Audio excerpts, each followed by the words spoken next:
इसका front axle पूरी तरह निकल चुका था। इंजन का ऑयल पैन टकरा कर मुड़ गया था और रियर एक्सल को भी काफी नुकसान पहुंचा था। इतनी बुरी हालत में इसे क्रेन के बिना उठाना लगभग नामुमकिन था। दो मजबूत लिफ्टिंग बेल्ट से बस के चेसिस को अच्छी तरह बांधा गया ताकि उठाते समय बस एक तरफ न झुके।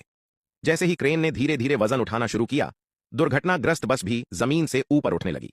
कई लोग सोच सकते हैं कि पाकिस्तान में दुर्घटनाग्रस्त गाड़ियों की मरम्मत अक्सर खुले में ही क्यों की जाती है। इसकी वजह काफी व्यावहारिक है।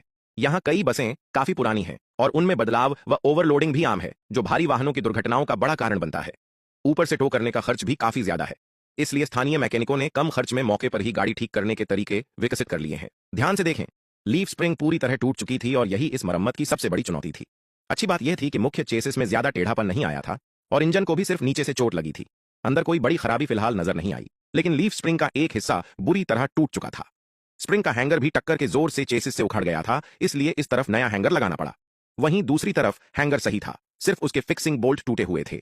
नए बोल्ट लगाने के बाद उसे दोबारा इस्तेमाल किया जा सकता था। आमतौर पर सस्पेंशन के इतने महत्वपूर्ण हिस्से को जोखिम में डालने के बजाय पूरी लीफ स्प्रिंग बदल दी जाती है, लेकिन पाकिस्तान में स्पेयर पार्ट्स और संसाधन हर जगह आसानी से उपलब्ध नहीं होते, इसलिए यहां मैकेनिक खराब हिस्से को जितना संभव हो उतना रिपेयर करने की कोशिश करते हैं।